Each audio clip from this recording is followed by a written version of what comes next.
Hey, what's up mga ka-bowlers, maligayang pagbabalik sa aking channel. Halina't pag-usapan natin ang balitang GSW jackpot kay Dwight Howard, at ang balitang Lakers, may matinding plano. Tara na't pag-usapan natin yan dito sa Basketball Hotshots.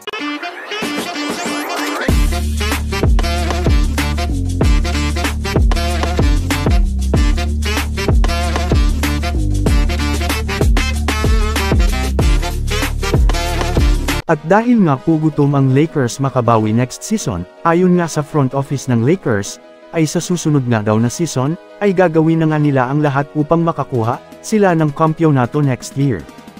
Kaya naman sa ngayon mga ka-bowlers natatapos pa lang nga ang kanilang mga ginawang move sa pagkuha ng mga dekalidad na role players ngayong off-season.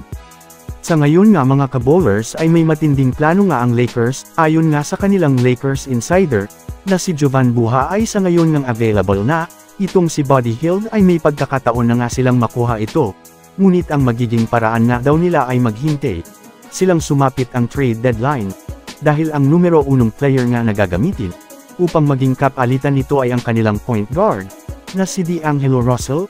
Well sa ngayon nga mga ka-bowlers magdedepende nga muli ang Lakers, sa magiging laruan nitong si D'Angelo Russell, kung may mag-i-improve nga ba dito, at kung wala nga mga ka-bowlers, ay dito napapasok ang usap-usapang pag-trade sa kanya kapalit ni Buddy Hield.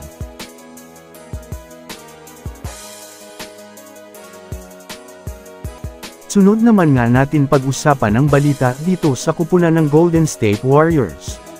Alam naman nga po natin sa ngayon na nag-insayo na itong si Dwight Howard sa Warriors kasama itong si Draymond Green at Chris Paul na nagpapahiwatig na parang legit na magkakakampi na nga talaga ito. Marami nga ang usap-usapan ngayon, mga ka-bowlers na mukhang papasok nga daw itong si Dwight Howard sa Warriors bilang starting center nila.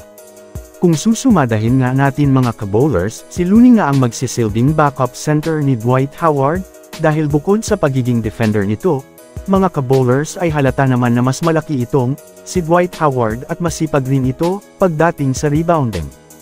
Kaya naman kung titignan nga natin ng mabuti mas babagay nga talaga itong si Dwight Howard bilang maging parte ng starting lineup dahil sa pagiging veterano nito.